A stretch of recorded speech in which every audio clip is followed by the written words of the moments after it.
ధర్మ సందేహాలు, నిత్య సత్యాలు. కొడుకు పుట్టిన వెంటనే తండ్రి కట్టుబట్టలతో స్నానం చేయాలి.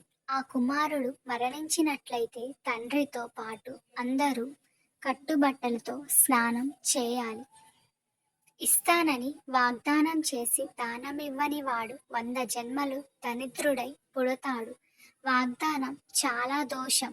కొబ్బరికాయ కొట్టాక వెనుక వైపు పీచు తీయాలనే నియమం కూడా తప్పనిసరి కాదు. శుభ్రత కోసం పీచు తీయవచ్చు, తీయకపోతే దోషం ఏమీ లేదు. తరచుగా కాలినడకన పుణ్యక్షేత్రాలు దర్శిస్తే మంచి జన్మలు కలుగుతాయి. దీనిని కాయికా తపస్సు అంటారు. గురువునకు ఉపదేశ సమయాలలో కానీ పురాణాదులు వినేటప్పుడు కానీ పాదాలు ఒత్తితే 7 జన్మల పాపాలు తొలగుతాయి. Don't forget to subscribe.